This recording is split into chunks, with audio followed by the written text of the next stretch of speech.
Ya chicos, buenas noches. Vamos a empezar más que todo con la segunda unidad.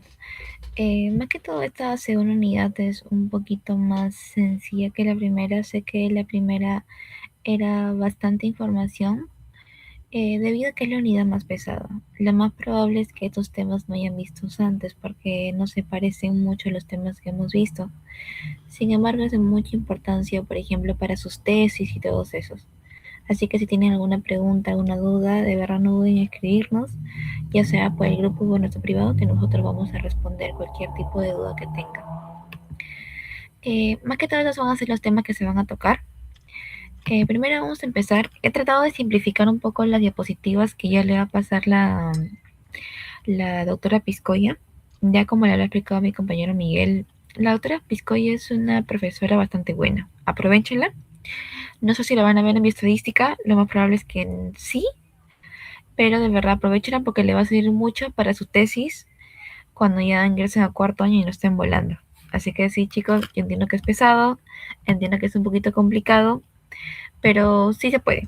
La recomendación que yo les daría es que tema de la doctora es hecha, tema que sí o sí lo tienen que ir estudiando, para que no se les acumule al final de las clases porque es bastante pesado y cada semana van a tener una guía diferente.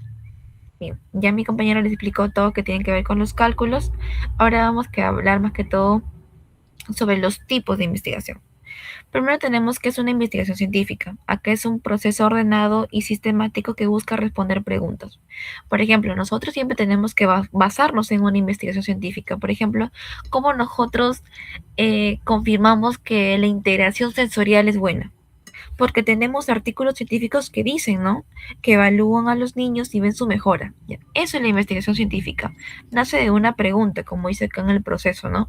Primero el problema es, pucha, ¿la interacción sensorial servirá para algo? La hipótesis que vendría a ser. La hipótesis vendría a ser como, por ejemplo, la interacción sensorial sirve para regular niños con TEA. El diseño es ver qué tipo, que ya vamos a explicar cuáles son los diseños, luego la recolección de datos y finalmente los análisis. Esa es más que todo una investigación científica, dar a conocer una realidad a través de un problema, ¿no? Más que todo eso. Acá las características son sistemáticas, es decir, que tiene un proceso. Tú no puedes plantearte la hipótesis si tú no tienes un problema primero. Tienes que ver un proceso sistemático que cada uno tiene su principio y su fin y así poder llegar a hacer una investigación científica válida. Objetiva, que quiere decir que deja de lado lo subjetivo. Acá, por ejemplo, sabemos de que exige muchas falacias. Por ejemplo, él me dijo tal cosa. Ya, ese puede ser muy subjetivo porque tú no sabes medir si es verdad o no, si esa persona te está mintiendo o no. Por eso la investigación científica es más objetiva, más con hechos reales que se pueden verificar. Listo. Ahora para hablarle del método epidemiológico, primero tenemos que ver qué es la epidemiología, qué estudia.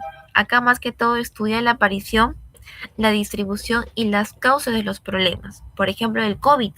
El COVID tuvo que ver un estudio epidemiológico para ver qué áreas del Perú se habían concentrado más casos positivos de COVID. Acá, ¿cuál fue el objetivo? El objetivo fue comprender el problema de salud y diseñar estrategias para que el COVID no se vaya propagando. Ese es el objetivo de los métodos epidemiológicos. ¿Cuáles son los principios de estos métodos? Primero, que la enfermedad no ocurre por casualidad. Toda acción tiene su reacción.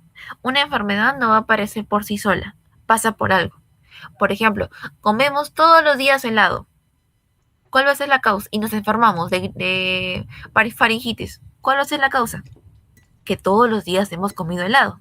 Es un principio del método epidemiológico. Toda enfermedad, sí o sí, tiene una causa o está relacionado a algunos factores. Otro principio muy importante es estudiar la formación permite encontrar las causas. ¿Qué quiere decir? Por ejemplo, el hecho de que tú tengas fiebre no significa que todos puedan tener fiebre. Por eso es muy importante que nosotros evaluemos un grupo de poblaciones y que estén, por ejemplo, en las mismas condiciones y así evaluar por qué se les da esa enfermedad. Acá más que todo es eso, para nosotros buscar la asociación. Por ejemplo, en Puno que hace mucho frío y hay una parte de Puno que hace frío, una parte de Puno que hace calor. Vemos que los que hacen frío tienen, por ejemplo, artritis. ¿Pero por qué? Tenemos que evaluar una asociación por el frío, por la exposición al frío o qué. Ese es más que todo los principios de epidemiología. Primero, que la enfermedad no ocurre por no ocurre de la nada, o sea, sí o sí tiene una causa. Y segundo, que es muy importante estudiar las poblaciones para así encontrar esa causa. Siguiente, como ya explicamos el proceso de investigación, acá lo quise desglosar un poco para que puedan entender. Primero vamos a evaluar qué es el problema, qué queremos investigar. Por ejemplo, acá en la época del COVID, vamos a hablar que creo que fue una, en cuanto a la salud, algo que todos tenemos presente porque ocurrió hace relativamente poco, no sé, hace 5 o 6 años. ¿Qué queremos investigar? Primero, cómo se propaga el COVID, por ejemplo. La hipótesis es, el COVID se propaga por el aire, el diseño. Acá vamos a describir hechos, ¿no? Buscar asociaciones para nosotros comprobar si nuestra hipótesis de que el COVID se contagia por el aire es verdad o no. Luego vamos a recolectar datos. Por ejemplo, vamos a ir a una ciudad y recolectar. ¿Usted dónde ha ido a pasear? Por ejemplo, ¿en qué lugares ha estado? Así recolectar datos y verificar si nuestra hipótesis es verdad o no. Y luego la analizamos, ¿no? Ahí no podemos ver toda la respuesta de todas las personas y decir, no, sí, el COVID sí se contagió por el aire. O decir, no, el COVID no se contagió por el aire. Más que todo eso. Luego acá ya entramos de lleno con los diseños epidemiológicos. Acá tenemos los descriptivos y los analíticos. Más que todo los descriptivos, como su propio nombre dice, es más que todo describir. Acá tú no vas a experimentar nada. No vas a tener, por ejemplo, un grupo control o no. Acá los descriptivos es netamente tú vas a ir y vas a encontrar información sobre, en caso sea estudio de casos que es de una persona o estudios ecológicos que es de la población. Acá más que todo, por ejemplo, puse una para que puedan comparar la diferencia entre los descriptivos y los analíticos. En cuanto a los descriptivos, les van a describir los hechos tal y cual están. Luego determinar la prevalencia y a veces la incidencia, porque recordemos que la incidencia son los casos nuevos. La prevalencia es todo. Por ejemplo, tú te vas al museo y quieres agarrar un documento de cómo fue la evolución del ébola. ¿Eso qué es? Descriptivo, ¿no? Porque tú estás leyendo lo que ya está descrito. Tú no vas a intervenir en nada ahí. Tú solamente vas leyendo y dices, sí, en esta ciudad hubo tantos infectados y tantos sanos. Allí puedo ver la prevalencia de cómo fue la prevalencia de esa enfermedad. Eso es más que todo los descriptivos. Acá es más que todo para generar hipótesis. Por ejemplo, uy, en esta ciudad se contagió más personas del ébola. Entonces puede ser por esto. Ya, eso es descriptivo. En cambio, analítico ya es explicar. Más que todo es identificar cuáles son las asociaciones. Una vez que ya leíste todo, ya sabes cómo se comportó la enfermedad, ahora lo vienes a analizar, ¿no? Son mucho más específicos y son más complejos porque involucran más cosas para buscar asociaciones o posibles frecuencias más que todo. Acá en descriptivos primero le he separado en los estudios de casos y los estudios ecológicos. Primero, que son los estudios de casos. Acá más que todo es la forma clínica de la enfermedad. Es más que todo de los individuos. Acá vamos a ver, más que todo son los primeros casos reportados. Algunas ventajas de los estudios de casos es que puedes generar hipótesis y es de bajo costo, porque no vas a tener que intervenir, como ya dije. O sea, no vas a pagar por ejemplo, por una medicina, por una inyección. No, porque solamente es describir, vas a leer lo que ya está descrito. Y las desventajas de que puede existir sesgo de selección a los pacientes. Por ejemplo, tú eliges de todas las personas que tienen gripe, eliges a una. Pero cabe la casualidad que tú quieres asociar que la gripe es porque vives en Lima, por ejemplo. Pero la persona viajó hace un mes a Huancayo. Hay un sesgo, ¿no? Porque tú no sabes si en realidad se enfermó por estar en Lima o se enfermó cuando viajó a Huancayo. Esa es una de las complicaciones o de las desventajas de los estudios de casos. En cambio, los estudios ecológicos son más que todo que estudian más a las poblaciones. Acá comparan según su área geográfica y el periodo de tiempo. Por ejemplo, en qué año pasó. Y en la área geográfica si son de Lima, si son de Trujillo, si son de Arequipa. Acá las ventajas es que es fácil de realizar, no es muy costoso, lo que es quizás es un poco tedioso, ya que tienes que buscar varias fuentes secundarias. Las fuentes secundarias pueden ser, por ejemplo, los escritos que tenemos en la RENIEC, los resultados que nosotros podemos encontrar ahí, más que todo eso. Y la desventaja es que a veces las personas no dan todas las informaciones. Por ejemplo, cuando tú vas a un hospital, tú a veces no das toda la información necesaria que el hospital puede tener. Simplemente dan lo que te preguntan. Y ahí puede haber un tipo de sesgo, que puedes estar ocultando alguna información que puede ser valiosa para descubrir si hay una asociación o no. Y más que todo acá los tipos son exploratorio, que es comparar las tasas. Acá comparar las tasas, ¿qué quiere decir? Es, por ejemplo, las tasas de incidencia, la prevalencia, por ejemplo, eso. Grupos múltiples, acá que comparan varias poblaciones. Series temporales, compara un mismo lugar en diferentes momentos del tiempo. Por ejemplo, compara la influencia en Tarapoto del 2020 con la influencia de Tarapoto del 2025. Ya, esas series temporales, o sea, comparan la misma enfermedad con la misma población, pero en diferente tiempo. Y mixto es que combinan estos enfoques, que es el más adecuado si tú quieres hacer una investigación, ¿no? Porque te va a permitir más que todo encontrar una relación mucho más factible. Y ahora los analíticos, acá tenemos los observacionales, que son netamente que el investigador no va a manipular nada, solamente va a observar cómo ocurre, cómo esta enfermedad avanza. Acá primero tenemos el grupo de sin grupo control. Es decir, acá no va a haber de personas que no, por ejemplo, en el COVID hubo un estudio de personas que seleccionaron personas al azar para que ellos sean vacunados con tal vacuna y los otros no. Y no se les dijo nada para a uno darle placebo y a uno darle la vacuna y ver cómo avanzaba, ¿no? Ya, ese es con grupo control. Acá vamos a hablar sin grupo control. Acá tenemos el transversal y el longitudinal.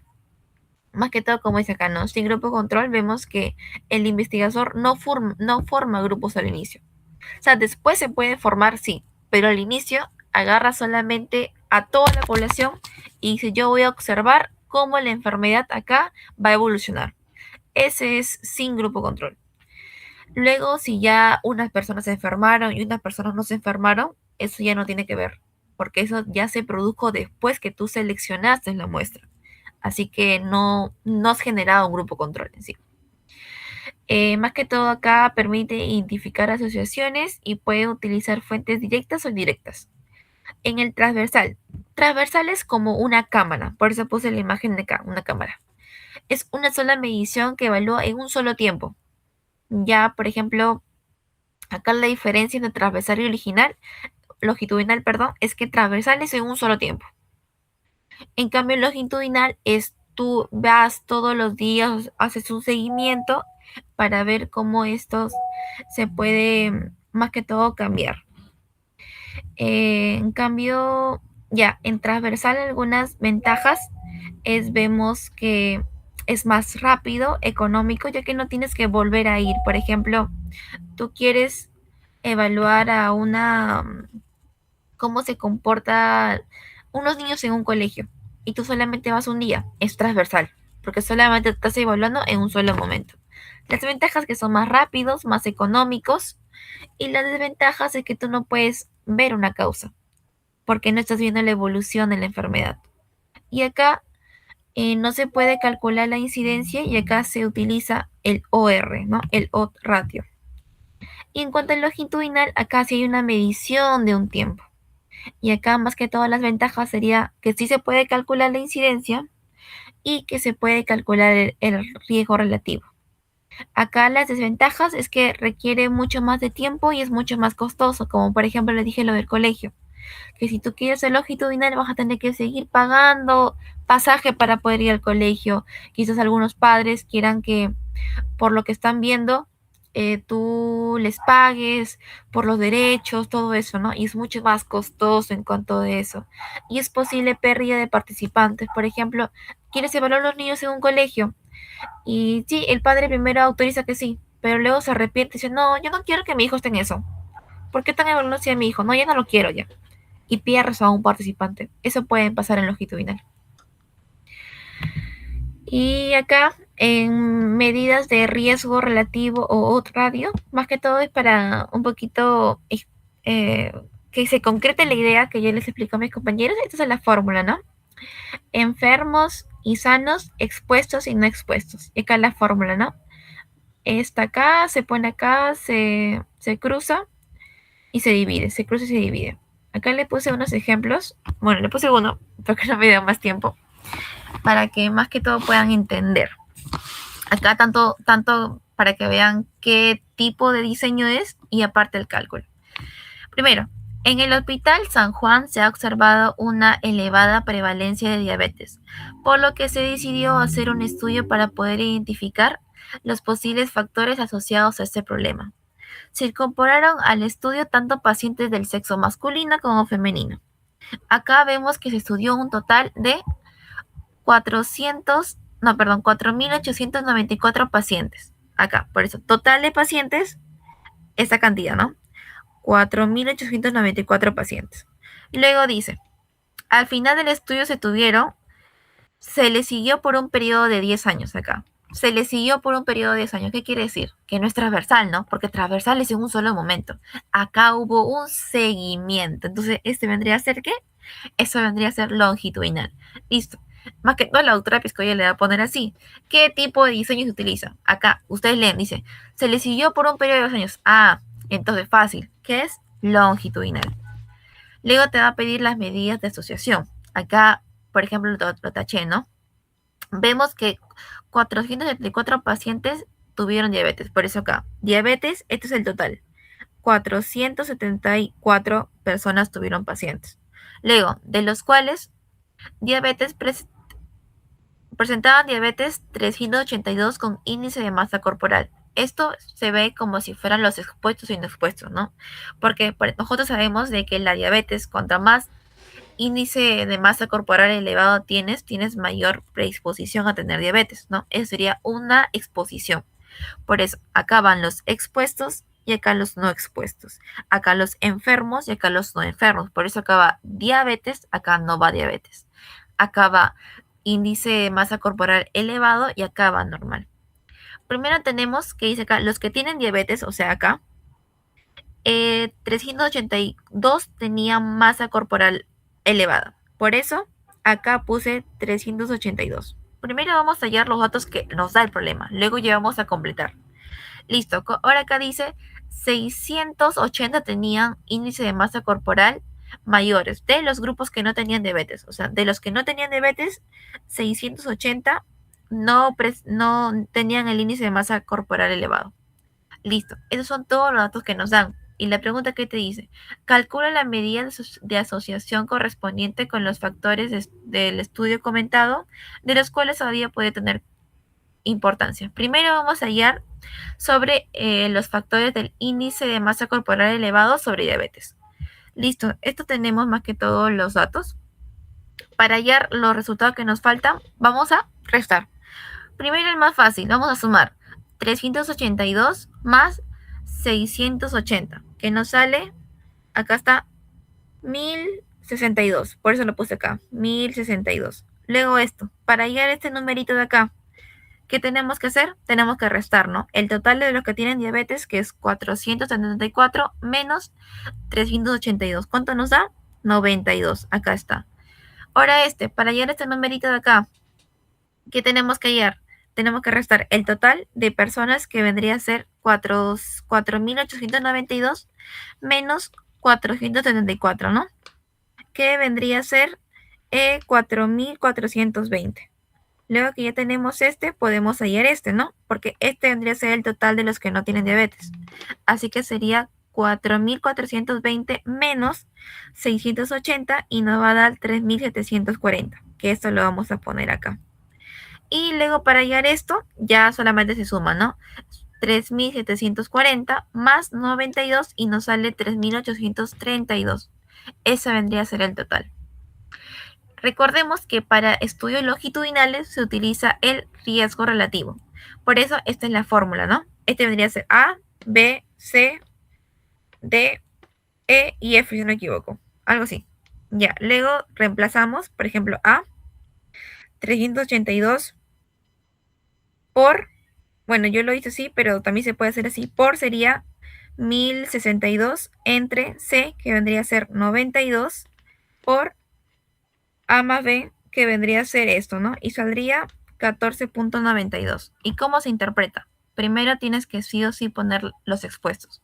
Por ejemplo, las personas que tienen el índice elevado presentan 15 veces porque se puede renunciar, porque se puede, perdón, redondear, mayor el riesgo de desarrollar diabetes de quienes tenían el índice, del índice mayor a, creo que acá está mal, pero ya lo voy a corregir luego, de 30, ¿no? Más que todo es eso. Y acá, ahora para los no fumadores, vemos que también tenemos igualito. Tenemos de que el total de personas, 4.894 personas. Aquí está, el total de personas. Luego las personas que presentaron diabetes, que son 474 personas, que están acá, que es el total de las personas que presentaron diabetes. Luego, vemos que 280 fuman más de 100 cigarrillos al día. O sea, diabetes, fumadores, 280. De los que no tienen diabetes, 1.784 son fumadores. Acá, 1.784. ¿Y qué hacemos? Lo mismo, ¿no? Restamos.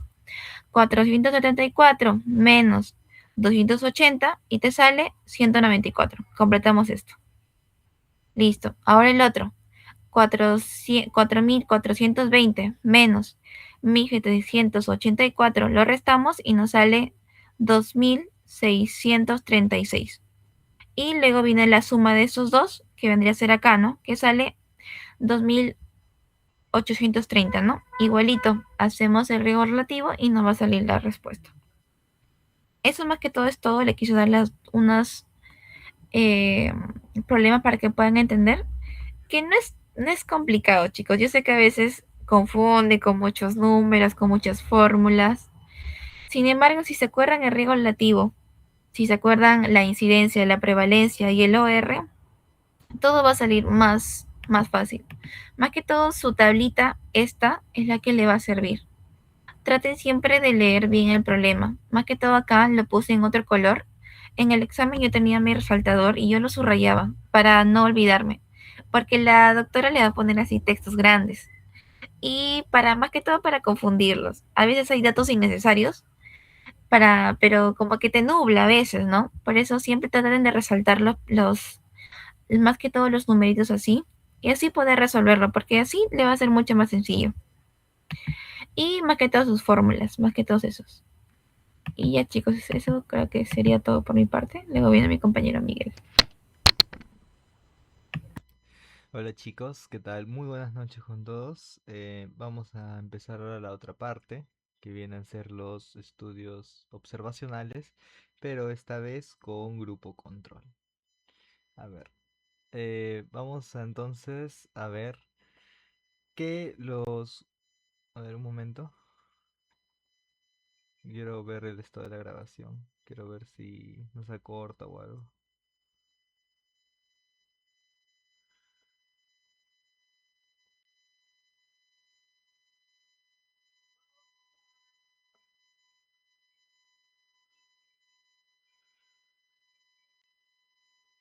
Ya, listo chicos. Entonces, como ya hemos visto, los estudios observacionales vienen a ser los estudios que se utilizan o se recolecta la información observando a la población, ¿no? Y esto viendo cómo va a progresar la enfermedad. Ahora bien, acá hay un dato importante. En los estudios observacionales en general, lo que se busca es mostrar asociaciones, ¿ya? Esa es la principal finalidad, ¿ok? Mostrar asociaciones, ¿ya? Lo vamos a ver mejor cuando ya lleguemos a la parte de estudios experimentales. Pero a ver, vamos a ver. Acá tenemos dos tipos de estudio, que son los estudios de cohortes y los estudios de casos y controles. Acá se van a dividir de acuerdo a la conformación de grupos al inicio. ¿Esto qué quiere decir? Que yo al iniciar mi investigación, yo voy a formar al inicio de mi investigación, voy a coger de una población mi muestra, ¿no? Yo la selecciono, ¿no? Y por ejemplo, yo selecciono en el caso de, ¿no? de los estudios de cohortes, que se forman grupos de acuerdo a la exposición al factor, ¿no? Por ejemplo, los fumadores y el cáncer del pulmón. Entonces, yo, por ejemplo, quiero demostrar cuál es la asociación que hay entre el cáncer de pulmón, perdón, entre el fumar y el cáncer de pulmón. Entonces, primero, mi exposición sería fumar y la, el efecto o la consecuencia esperada sería que desarrollen cáncer de pulmón. Entonces, agrupamos a los dos grupos por exposición, es decir, quienes fuman de la población y quienes no. Y se les va a hacer un seguimiento, como pueden ver ahí, dice cortes por exposición al factor y hay un seguimiento. Se le hace un seguimiento y después de un determinado tiempo vemos el número total de casos que hay en cada grupo. ¿Cuántos casos hay en los fumadores y cuántos casos hay en los no fumadores? ¿Ok? Eso es un estudio de cortes. Ahí te lo vamos a ver más a detalle. Ahora, el de casos y controles se forma al revés. En vez de formar grupos por la, por ejemplo, los fumadores, formamos grupos por las personas que están enfermas y las personas que no están enfermas. Es decir, en vez de hacer mi grupo, ¿no? Del inicio de que era eh, fuma y no fuman, entonces voy a hacer mi grupo de los que tienen cáncer de pulmón y los que no tienen cáncer de pulmón. O sea, quiénes tienen la enfermedad y quiénes no. Ahora bien, hay acá una diferencia principal entre los cohortes y casos y controles, que es que en los casos y controles es de forma retrospectiva, es decir, se indaga en el pasado o en el historial médico de los pacientes o los participantes para ver si hubo algún factor de riesgo que hizo que incidiera en el cáncer de pulmón. ¿Ok? Es como decir, ok, tengo cáncer, ¿no? Pero ¿por qué, no? Entonces buscan, ¿no? Le preguntan sus hábitos, todo lo que esa persona ha hecho. Ya, eso es un caso sin control, es retrospectivo, se indaga o se viaja en el pasado, ¿ya? O sea, cuando la persona ya tiene la enfermedad, se viaja en el pasado para saber qué es lo que causó ese cáncer de pulmón, ¿ok? Y acá hay una, una diferencia muy importante con los estudios observacionales con grupos de control, con los otros que no hay grupo de control. Y ahorita vamos a verlos, a ver, siguiente. Y ya. A ver, ahí pueden ver en la imagen, esto está mejor esto esquematizado el tema de los estudios de cohortes. Como pueden ver, tenemos una población de objeto de estudio, ¿no? Ahora, de esa población seleccionamos, primero descartamos a las personas que están libres de la enfermedad o resultado. En este caso, las personas que tienen cáncer de pulmón, ¿no? En el ejemplo que les he dado. Y después, esas personas que ya hemos descartado que tienen la enfermedad y solo nos quedamos con las personas que no tienen la enfermedad, las vamos a dividir entre las que tienen el factor de riesgo y las que no. Como pueden ver ahí, se esquematiza en dos, ¿no? Factor de riesgo más en el rojito y factor de riesgo menos en el azul. Entonces, obviamente, los que tienen factor de riesgo, o sea, los que fuman están ahí en el rojito y los que no fuman están en el azul. Y después se le hace un seguimiento, un estudio por determinado tiempo, depende del estudio, y de ahí de ese tiempo se evalúa para ver cuántos casos hay en cada grupo. Y como pueden ver, ahí se subdivide en enfermos y sanos en cada grupo, porque lo que interesa saber es cuántos casos hay en cada grupo para después compararlos. Y es por eso que ahí dice medición RR, que es el riesgo relativo. Y recuerden, como había dicho mi compañera, cuando hay seguimiento, se calcula el riesgo relativo. ¿Ok? En este caso, como pueden ver en ese tipo de estudios, hay un seguimiento. Por lo tanto, si hay seguimiento, se calcula el riesgo relativo. Ahora, algo importante de estos diseños de cohortes que ya son características específicas, pero les pueden preguntar en el examen de teoría, que yo recuerdo. Por ejemplo, si les preguntan, esto es fija, los estudios de cohortes sirven para enfermedades raras. Ahí la respuesta sería falso. Y como pueden ver ahí en una de las características yo puse, se debe usar en el caso de enfermedades frecuentes. ¿Pero por qué? Esto tiene una explicación simple. A ver, si por ejemplo queremos asociar de repente con una enfermedad rara, a ver, el insomnio familiar fatal, que es una enfermedad rarísima, creo que solo hay 30 casos en todo el mundo. Y eso, que esos 30 casos están aislados de prácticamente, están en Estados Unidos, en un pueblo lejano. Bueno, la cosa es que si yo quiero estudiar esa enfermedad, no es imposible que haga un estudio de corte. ¿Por qué? Porque primero, ya, que eso es la enfermedad que quiero estudiar, pero tengo que formar con la exposición, ¿no? ¿Qué asocio? ¿No? O sea, ¿con qué factor? Y bueno, de repente yo tengo la sospecha, es por, yo qué sé, la genética. Ok. ¿Cuántos, por ejemplo, el insomnio familiar fatal es prácticamente una enfermedad de una familia? Y creo que hay como 30 integrantes de esa familia que tienen esos genes. Entonces, mi grupo de que tiene factor de riesgo serían esos 30. Ya. Pero de ahí con quién los comparo. Ese es el problema. Claro, los comparo con una población promedio, pero no es dable. ¿Por qué? Porque recuerden que en un estudio de cohortes se tiene que escoger de una población que vivan las mismas experiencias. Entonces, si yo escojo ya de esa población que está aislada y cojo una población más, no sé, de otra población, imagínate, de Estados Unidos, pero de otra población. O sea, no tendría sentido mi estudio. Eso es lo que quiero que entiendan. Y es por eso que no es factible usar este tipo de estudios en enfermedades raras, ¿ok? Eso grábenselo, ¿ah? Eso es pregunta de examen, fija, me acuerdo que preguntaron en teoría, ¿ya? Enfermedades raras, al contrario, se usa el otro, que es el de casos y control, que ahorita vamos a ver, ¿ok? Lo que se usa para los estudios de corte son en enfermedades frecuentes, ¿ok? Listo. Siguiente.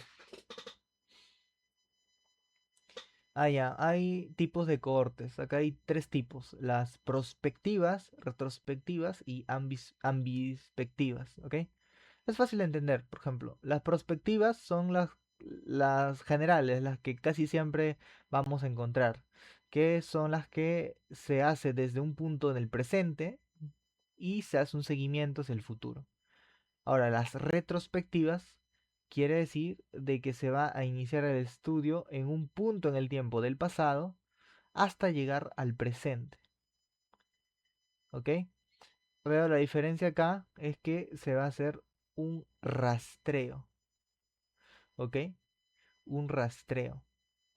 Es muy diferente al de casos y control, porque en el caso y control se hace una investigación al pasado. En cambio acá lo que se hace es un rastreo.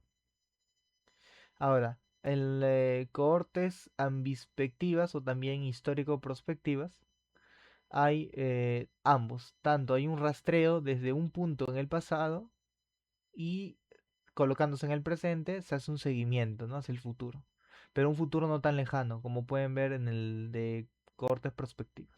Ok, solo tengan en cuenta eso nada más, la parte teórica. Porque no preguntan mucho sobre esto. Siguiente.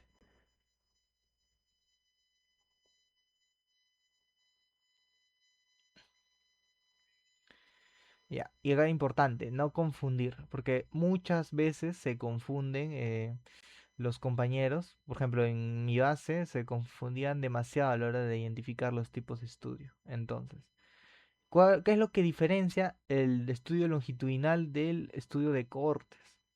Si se dan cuenta, en ambos hay seguimientos, pero la principal diferencia está en que no se forman grupos al inicio. Como pueden ver en el estudio longitudinal de una población, se selecciona una cohorte. Y ustedes dirán, pero mira, ahí dice cohorte. Ya, la cohorte significa un grupo de personas que viven la misma experiencia en un determinado lugar. Es decir, la población como tal.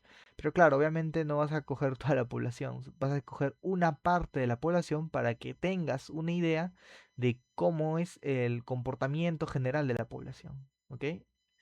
Es como que, por ejemplo, fíjate, me compro un kilogramo de chocolate, pero no me voy a comer todo el chocolate, porque me voy a empalagar, sino me voy a comer un pedacito.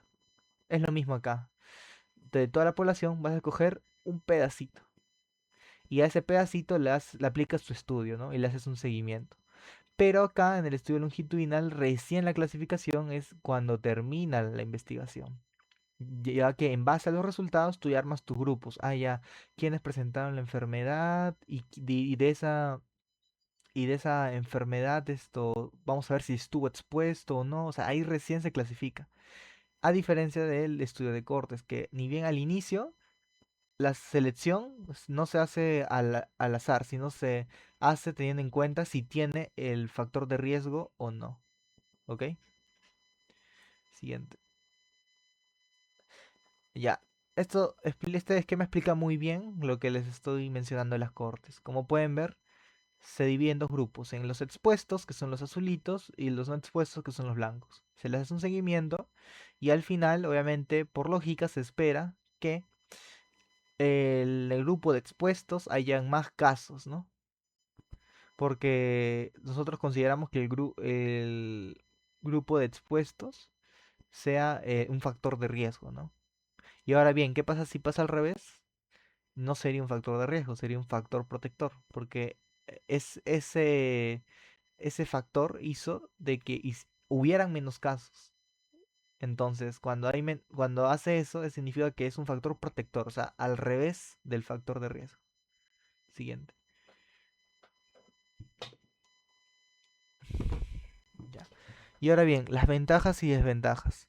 Ya, esto de acá, más que todo les va a servir para la tarea. Vamos a ver. Lo más importante es que primero se puede establecer una relación de temporalidad, ¿ok? ¿Qué quiere decir eso? Que se puede hallar la incidencia. Siempre cuando te mencionen temporalidad, significa que tú puedes hacer un seguimiento al estudio.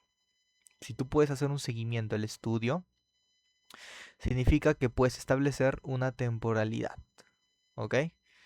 Ya, esa es uno, la más importante. Ya. Y dos, pueden estudiarse diferentes factores.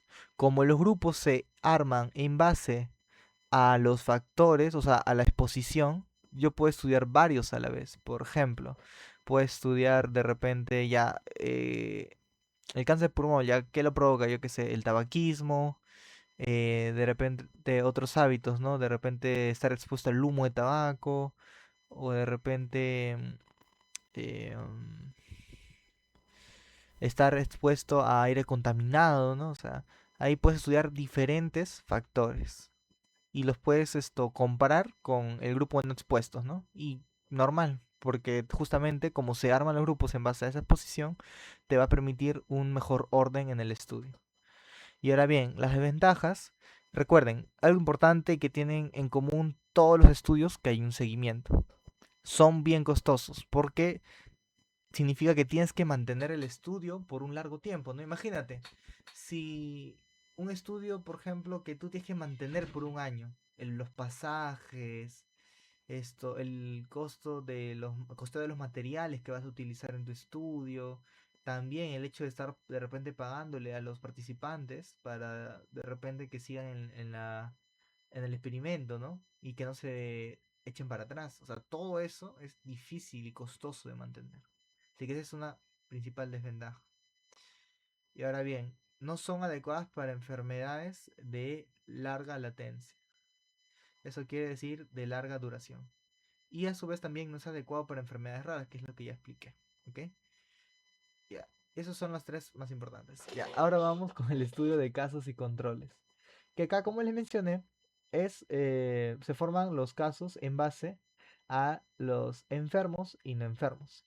Y es retrospectivo, ya que indaga en el pasado de de los casos y de los controles para ver quién estuvo expuesto al factor de riesgo.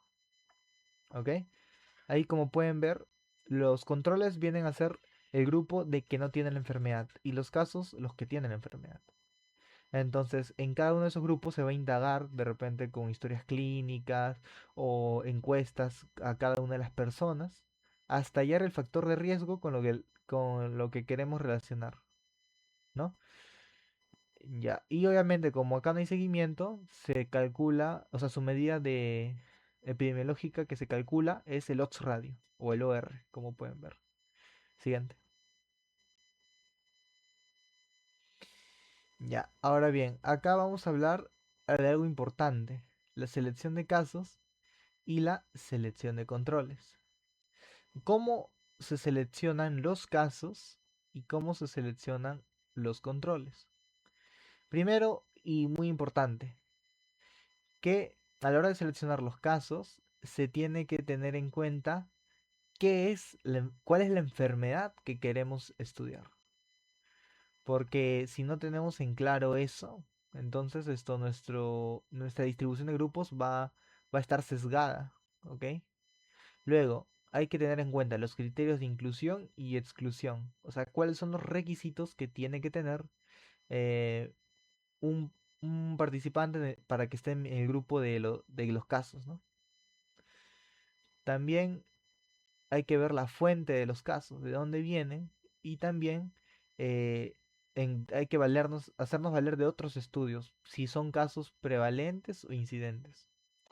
Y ahora bien, para la selección de controles, tienen que tomarse en cuenta que los controles tienen que venir de la misma población de la cual provienen los casos. Es decir, por ejemplo, si yo no voy a hacer un estudio, de repente, donde mis casos son, por ejemplo, el Hospital Loaiza, y mis controles son del Hospital de Emergencias de Villa El Salvador.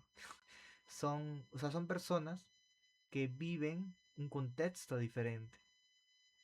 Entonces, lo ideal es que cuando hagamos un estudio de este tipo es que lo hagamos, por ejemplo, si son enfermos, que sean de un mismo hospital, por ejemplo. Enfermos del Loaiza y no enfermos del Loaiza. ¿Ok? O sea, recuerden que tienen que venir de la misma población. Luego, deben estar libres de la enfermedad, obviamente, ¿no? Eso es obvio, porque si no estarían en el grupo de casos. Los controles deben presentar la potencialidad de desarrollar la enfermedad.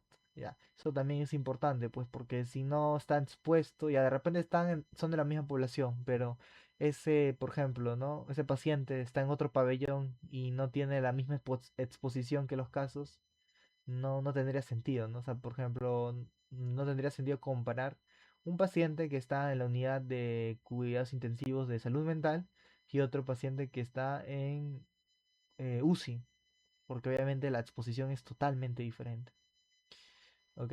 Y antes de pasar, eh, una técnica que tienen que tener en cuenta, que también esto la doctora Pisco ya menciona, es la técnica del pareamiento. Es como buscar parejitas, ¿ok? Por cada caso, yo busco mi control, ¿no? Es decir, por cada paciente que va a conformar el grupo del caso, yo le voy a buscar un paciente con las mismas características, igualito a él prácticamente en características, pero con la diferencia de que él esté sano, para ubicarlo en el grupo de controles. Y es así voy formando mis parejitas. Así, hasta completar mi estudio prácticamente con la población que yo quiero. ¿Ok? Esa es la técnica del pareamiento. Y se utiliza mucho para reducir los sesgos. ¿Ya? El siguiente. Ahora bien, no hay que confundirlo con el estudio transversal. Obviamente, más de lo mismo. Acá no se forma, en el estudio transversal no se forman grupos al inicio. Y es más, como ahí mencionan, solo se hace una medición. Un ejemplo de estudio transversal puede ser un tamizaje para un descarte de una enfermedad. Recuerden que yo les había hablado de la clase pasada, los tamizajes que se hacen de repente en las campañas contra el VIH para descartar si la persona tiene o no tiene la enfermedad.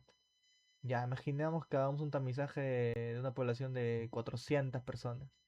Y de eso supongamos que nos salen 50 con VIH y el resto no tiene VIH.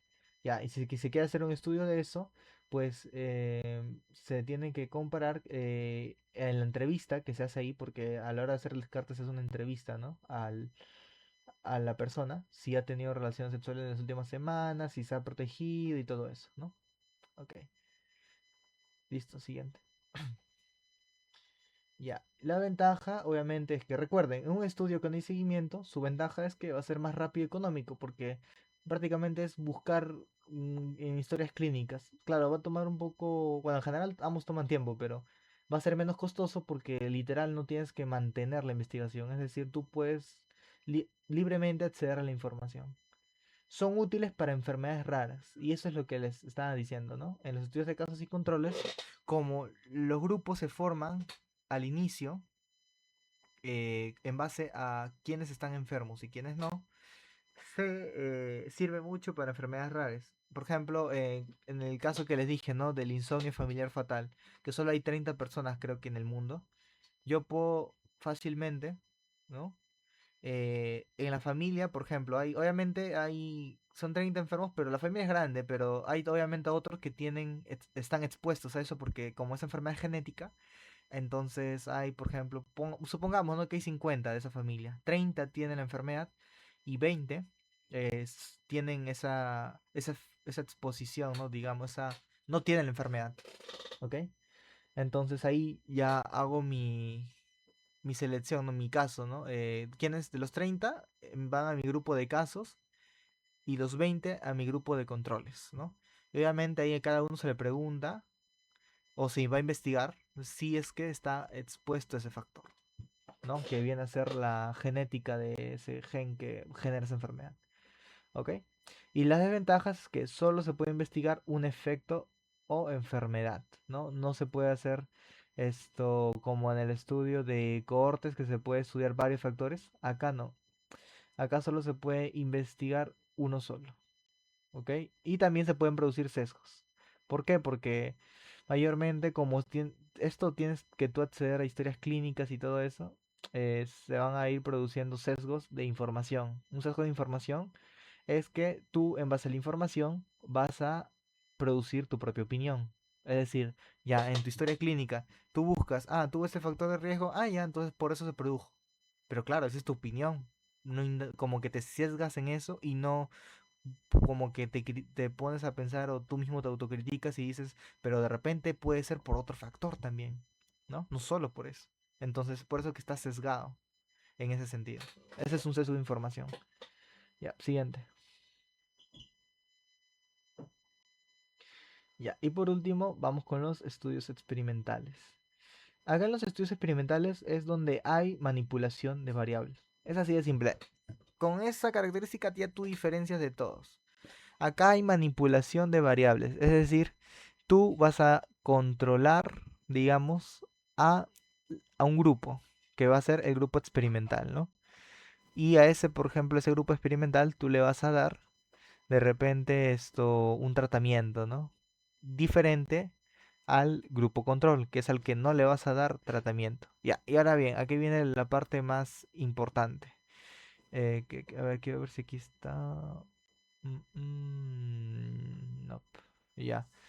Les voy a ir adelantando, miren. Este tipo de estudio es bien difícil, no solo por la parte económica en realizarlo, sino también por la parte ética. ¿Por qué? Porque a la hora de hacer experimento con humanos hay que tener en cuenta los derechos humanos. Y uno de los derechos humanos, o bueno, en general las leyes también, es que todos los seres humanos tienen derecho a recibir un tratamiento de salud, ¿ok?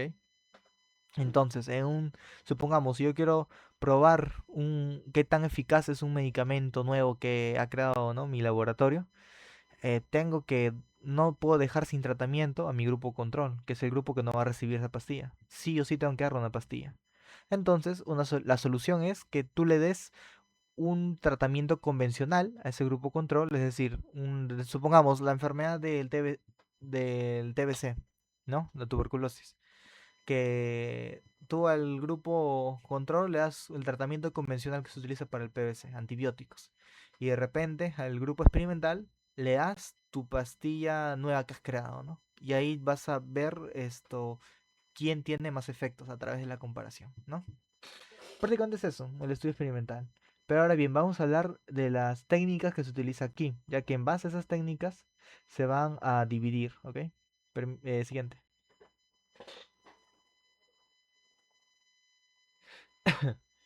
Ya, primero está una de las técnicas que se utiliza es el grupo control, que justamente es lo que ya les había mencionado. El grupo control es el grupo que en teoría no va a recibir el tratamiento y el grupo experimental es el que va a recibir el tratamiento del nuevo medicamento o nuevo tratamiento general que quieras probar, ¿no? Como les mencioné, no es ético dejar al grupo control sin intervención. Por eso se utiliza un tratamiento convencional o estándar para suplir, digamos, ese mandamiento ético, ¿no? Siguiente.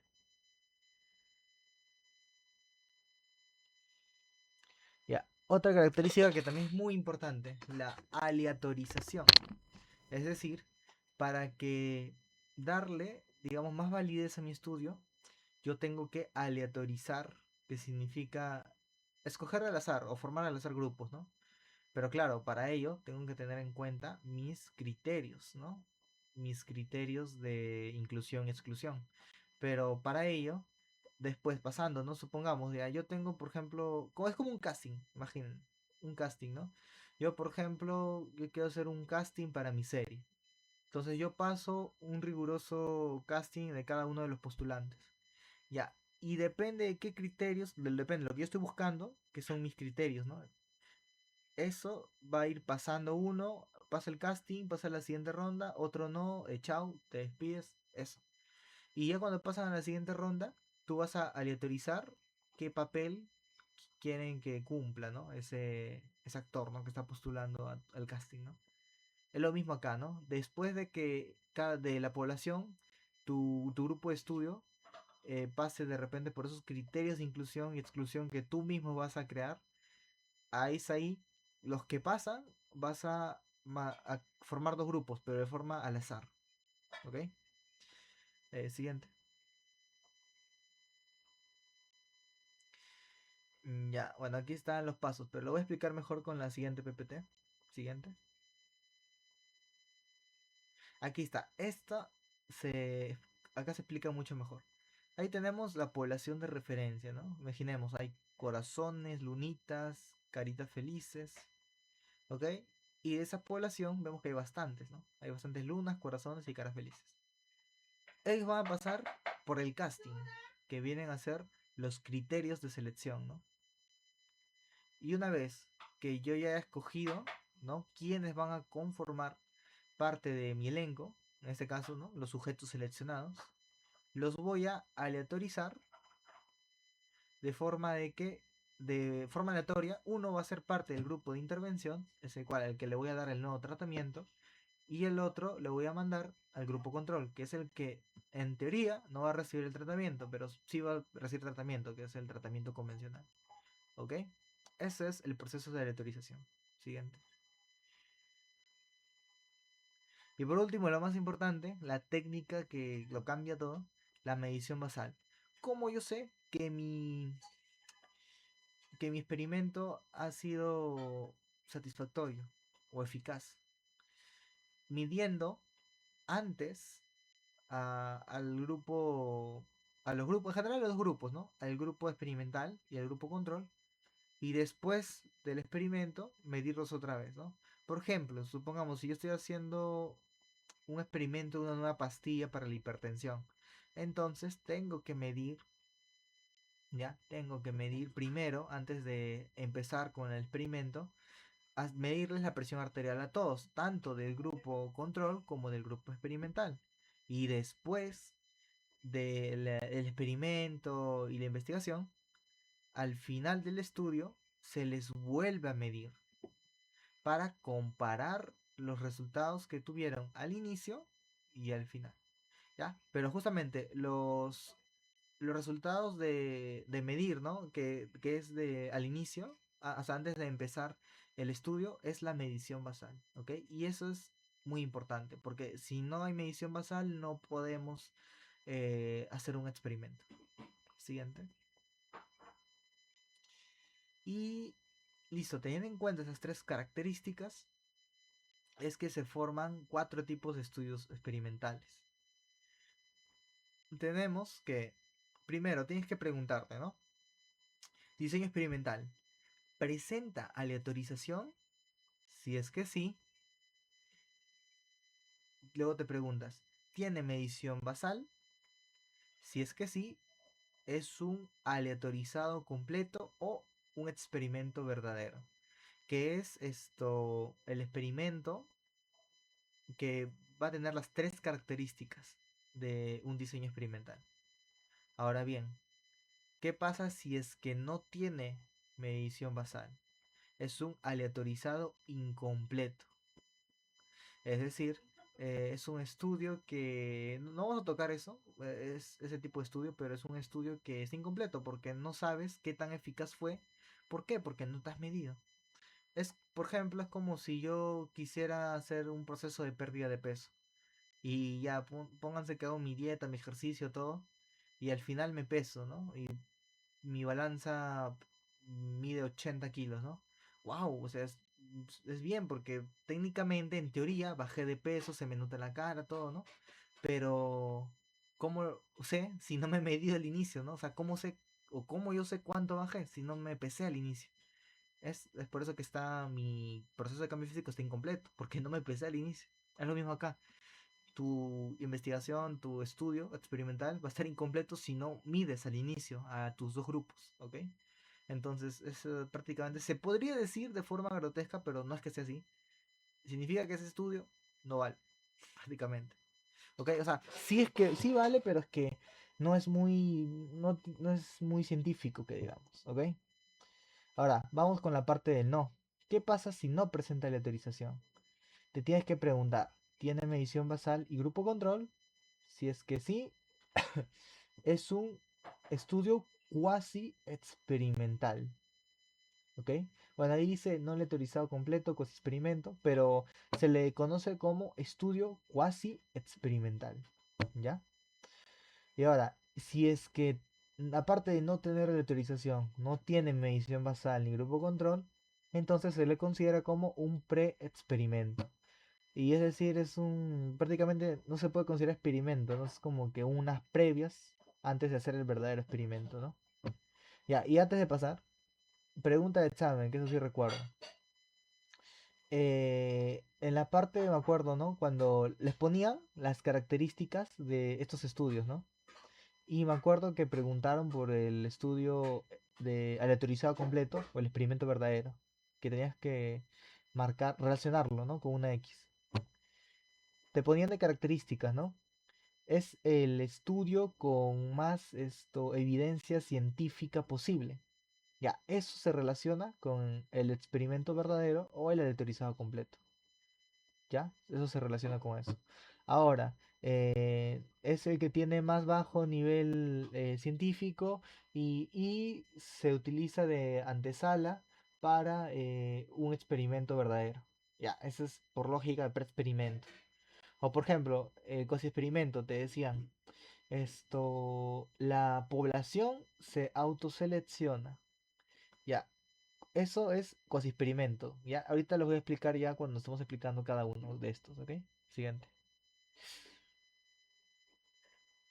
Ah, ya. Y otra técnica que se utiliza mucho acá es el enmascaramiento o cegamiento.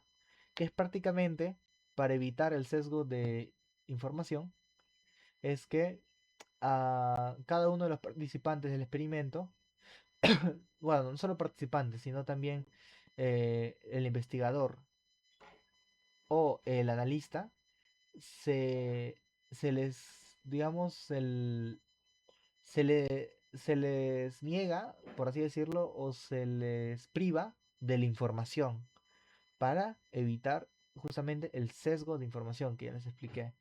Por ejemplo, si es simple ciego, significa que solo el participante no sabe qué tratamiento recibe. ¿Por qué? Porque si, imagínense, ¿no? Yo hago, ¿no? Mi experimento, ¿no? Porque quiero hacer esto, quiero ver qué tan eficaz es mi nueva pastilla, ¿no? Entonces, yo a los pacientes les suministro una pastilla, pero no les tengo que decir que este tratamiento es del de mi nueva pastilla, ¿no? O sea, la cosa es que los pacientes no sepan diferenciar entre cuál es la pastilla del experimento con la pastilla que es del tratamiento convencional, ¿ok? Ese es el simple ciego. El doble ciego es cuando ni el participante y ni el investigador saben el tratamiento que administran. O sea, no saben cuál de las dos pastillas es el del tratamiento convencional o la nueva pastilla, ¿ok? Ahí solo lo sabe el analista. Y el triple ciego es ya cuando tanto el investigador, el participante y el analista no saben, prácticamente. Entonces, ahí es, digamos que el cegamiento es, mientras más cegamiento haya, eh, más sirve o más rigor científico tiene para evitar justamente el sesgo de información. Ah, y dato importante, ¿no? Cuando no se usa esta técnica, se llama al experimento ensayo abierto. Siguiente. Ya. Y ahora vamos con el ensayo clínico aleatorio o el ECA. Ya. Este es un ejemplo de experimento verdadero. ¿Ya? Ya que esto les voy a explicar mediante el gráfico que ven ahí. Como pueden ver, el ensayo clínico aleatorio, su principal característica es que está basado en el diseño paralelo, que es el siguiente. Se coge una población, ya pasa por tus criterios de selección y luego pasa a ser parte de la población experimental, es decir, parte de tu experimento. Se les da el consentimiento informado y ahí ellos deciden, ¿no? Si no aceptan participar, pues se van, ¿no? Y si aceptan, ya forman parte de nuestra muestra. Y ahora bien, cuando ya tenemos la muestra, que vienen a ser los participantes que dieron el visto bueno para participar de la investigación, se asigna aleatoriamente en dos grupos. El grupo A, que es el grupo de la intervención de estudio, es decir, el grupo experimental, y el grupo B, que va a ser el grupo control, es decir, el grupo que va a recibir el tratamiento convencional, ¿no? En este caso, como pueden ver, dice intervención de comparación, placebo y no intervención. Ya, el placebo viene a ser un medicamento parecido al parecido, muy parecido, igual idéntico en todo sentido al, al medicamento del grupo experimental, pero que no tiene los mismos efectos. Y esto se hace con el fin de que, como les mencioné en la técnica del cegamiento, de que ninguno de los pacientes sepa cuál es el tratamiento que está siguiendo. Ahora bien, se le hace un seguimiento a estos dos grupos. Tengan en cuenta que durante el experimento, como se hace un seguimiento por un largo tiempo, hay algunos participantes que pueden ir declinándose durante el tiempo. Entonces, al final va a haber algunas pérdidas, ¿no? Y ya después de que pase el tiempo, vamos a tener una respuesta. Y esa respuesta se compara para ver qué tan eficaz fue mi pastilla como tratamiento nuevo frente a la pastilla convencional que se utiliza, ¿no? Para tratar la enfermedad. Y se compara eso, se interpreta y al final se llega a una conclusión. Si es que mi pastilla fue más eficaz o si es que no, ¿no? Y ahí explicar el por qué, ¿no? Y qué es lo que hemos observado. Ese es el ECA o el ensayo clínico aleatorio. Siguiente. Ya, las ventajas. Proporciona la mejor evidencia de una relación causa y efecto. Ya, eso es importante. Como les dije, ensayo clínico aleatorio es un experimento verdadero. Y como es un experimento verdadero, ¿eso qué quiere decir? De que proporcionan la mayor información científica válida, ¿ok? Ya que sigue todos los pasos, ¿no?, del método científico. Ahora bien, realizan un mayor control del factor de estudio. Esto quiere decir de que van a controlar, porque ellos prácticamente en el experimento tú puedes controlar las dosis, ¿no? Eh, los, mm, las dosis, las tomas diarias, ¿no? O sea, todo con tal de, ¿no?, seguir, ¿no?, el objetivo de tu experimento. O sea, tú puedes controlar el factor de riesgo. Y al hacer la asignatura, y que al hacer la asignación aleatoria, que es la aleatorización, hace de que se puedan disminuir otros sesgos, ¿no? O otros factores confusores, ¿no? Por ejemplo, como les había mencionado, ¿no? En el tema de que cuando se hace, por ejemplo, se quiere investigar la relación de que tiene una enfermedad con un determinado factor, muchas veces, en nuestra opinión, de repente, sin investigar mucho, decimos, ah, ya, esa es la causa de la enfermedad, pero a veces no pensamos de que puede ser otra causa también, ¿no? Que existe otro factor que genera esa causa y solo nos encerramos en el factor de nuestro interés que queremos hallar. ¿Por qué? Porque como justamente nosotros queremos justamente hallar solo ese factor, solo nos enfocamos en ese factor y no consideramos otros factores. Bueno, y la desventaja, como ya saben, es costoso, es muy difícil aplicarlo, tanto por la parte económica y también por la parte ética, ya que tienes que seguir un complejo protocolo con todos los lineamientos éticos que se tienen para los experimentos, ¿no? De hecho, hay normas éticas que se utilizan en los experimentos y que cualquier mínimo incumplimiento, el experimento ya no es válido.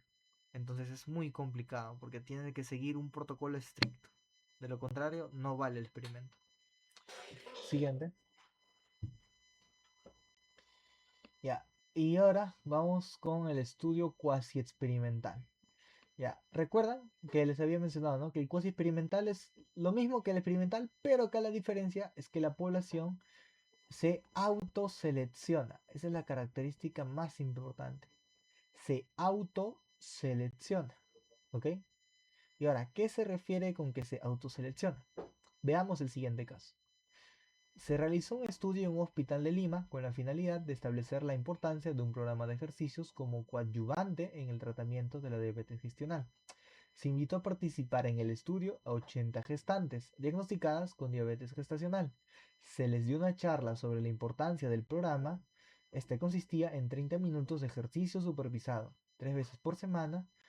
Al terminar la charla se conformaron dos grupos, 40 gestantes que formaron el grupo que participó en el programa de ejercicio supervisado de 30 minutos, 3 veces por semana, mientras que el otro grupo de 40 gestantes no aceptó y recibió solo asesoramiento nutricional. Se evaluaron los niveles de glucosa en sangre antes y después de 12 semanas y los resultados mostraron que el 70% del grupo de ejercicios logró niveles de glucosa normales, frente al 40% del grupo de asesoramiento nutricional con diferencias significativas. Ya, y ahora bien, en lo que yo subrayé de verde, dice, 40 gestantes formaron el grupo que participó en el programa de ejercicio supervisado de 30 minutos 3 veces por semana. Ya, esos son 40 gestantes que aceptaron participar en el programa. Mientras que el otro grupo de 40 gestantes, ahí mismo te lo dice, no aceptó. Es decir, ellos mismos escogieron y dijeron, no, no acepto estar en el programa. Y bueno, solo recibió asesoramiento nutricional. Entonces, ahí si se dan cuenta, los grupos no es que se hayan conformado de manera aleatoria, ya que fue según la decisión de las propias participantes, ¿no? En decidir si ellas participan del programa de ejercicios o no. Eso es la autoselección. ¿Ok? Y cuando vean este tipo de casos, es cuasi experimental. ¿Ok? Siguiente. Ok. Ahora vamos con las medidas en los estudios experimentales. Eh, en todos los ejercicios de la práctica de, de estos temas de la segunda unidad va a estar mezclado con los temas de la anterior unidad que hemos visto el día de ayer, ¿no? El tema de de las medidas de frecuencia, ¿no? Que es la prevalencia, la incidencia, el riesgo relativo, el OR, y también el riesgo atribuible porcentual, ¿no? Pero poco a poco vamos ahorita a desmenuzar ya esto con pinzas para que no se confunda. En estudios experimentales, en las medidas de frecuencia van a ser esto, la incidencia prácticamente. ¿Por qué incidencia? Porque todos los estudios experimentales se hace un seguimiento, ¿no? Y recuerden, siempre que hay seguimiento en el estudio, la única tasa de frecuencia que se puede o más adecuada de usar es la incidencia. Siempre, siempre la incidencia. Y ahora bien, con respecto a las medidas de asociación, ¿no? ¿Cómo comparamos los casos, ¿no? de los grupos que hay, ¿no? En el estudio? Se utiliza siempre el riesgo relativo, porque recuerden, si podemos calcular incidencia, se puede calcular el riesgo relativo, ¿ok? Y su interpretación, recuerden que siempre yo les decía, ¿no? Que la interpretación del riesgo relativo, cuando era menor de uno era factor protector. Pero acá en el estudio experimental ya se va a llamar beneficio insignificante, beneficio moderado y beneficio grande, ¿no? Depende, si es más chiquito va a ser más grande el beneficio. Ya. Y ahora vamos en la siguiente. Y ahora vamos con las medidas de impacto en los estudios experimentales. Ya, eso es lo que les decía, ¿no? ¿Se acuerdan del riesgo atribuible, el riesgo atribuible porcentual? Ya, acá también están esas medidas, pero con otros nombres. Vamos con la primera, ¿no? Que es reducción absoluta del riesgo. Siguiente. Como pueden ver, en el riesgo atribuible, se acuerdan que yo los había mencionado, ¿no? Es prácticamente la parte de la incidencia del grupo de expuestos que se atribuye a la exposición, ¿ok? Es la incidencia que se atribuye a la exposición. Ya, acá es también lo mismo, ¿no? En el grupo control, es decir, en el grupo recibe el tratamiento convencional y en el grupo de experimental, es de esperarse siempre, ¿no? De que en el grupo control hayan más casos de incidencia. ¿Por qué? Porque casi siempre, al hacer un experimento con un tratamiento nuevo, se espera que ese tratamiento nuevo sea eficaz y que pueda esto superar en creces el tratamiento convencional. Es por eso que siempre se espera que la incidencia en el grupo experimental sea menor que la incidencia en el grupo control. Y justamente la reducción absoluta del riesgo se calcula con la incidencia del control, que se espera que sea mayor, menos la incidencia del grupo de experimental o en el grupo de la intervención, ¿no? Que se espera que sea menor. Y esa resta es el resultado, ¿no? De la reducción absoluta del riesgo. Siguiente. Bueno, y ahora tenemos la reducción relativa del riesgo. Ya, esto es como el riesgo atribuible porcentual. Es lo mismo, ¿no?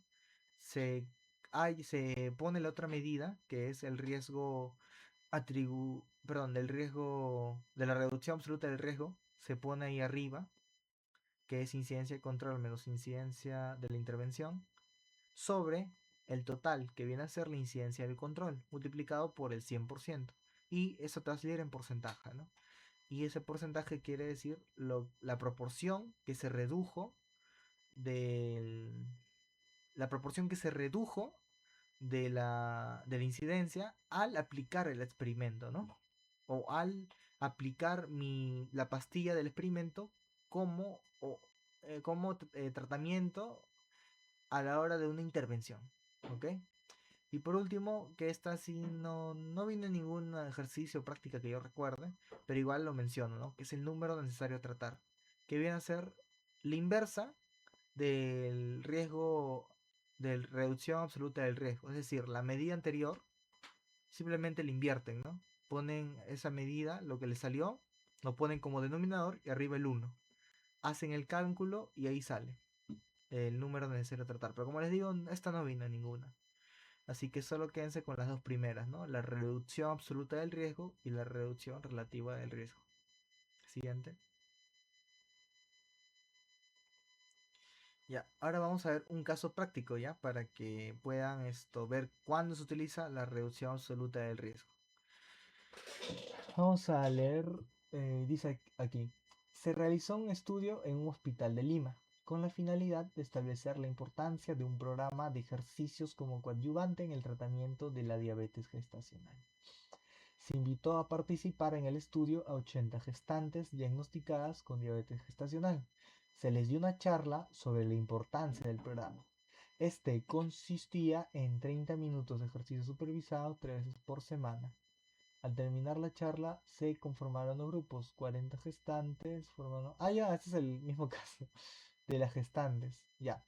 Entonces, dice acá, 40 gestantes no aceptaron eh, el programa de ejercicios, ¿no? Mientras que el otro grupo de las 40 gestantes aceptaron participar en el programa. Entonces ponemos en total programa de ejercicios 40 y en solo asesoría nutricional 40, ¿ok? Y ¿qué dice ahí, no? Los resultados mostraron que el 70% del grupo de ejercicios logró niveles de glucosa normales. Entonces, ¿cuánto es el 70% de 40? Es 28. Porque dice ahí 70% del grupo de ejercicios. ¿Cuántos son del grupo de ejercicios? 40. Entonces, si el 70% de 40 logró niveles de glucosa normales, ¿no? Y justamente es 28. Por eso puse el 28 en esa casilla. Porque cuadra entre el programa de ejercicios y niveles de glucosa normales.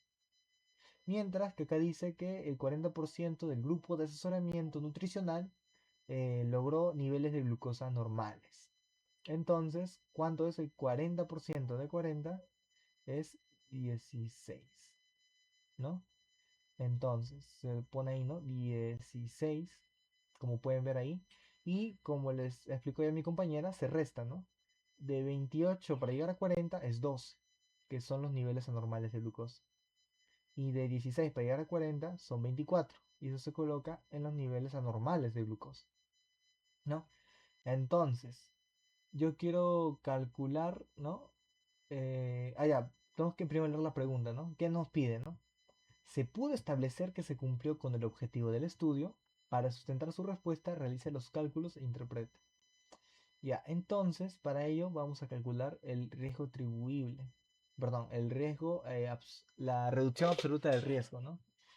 Ya, y para ello, primero calculamos la tasa de incidencia de los expuestos, que viene a ser el 30%, porque ¿cuántos son los expuestos? O sea, los expuestos vienen a ser los que están en el programa de ejercicios, ¿no?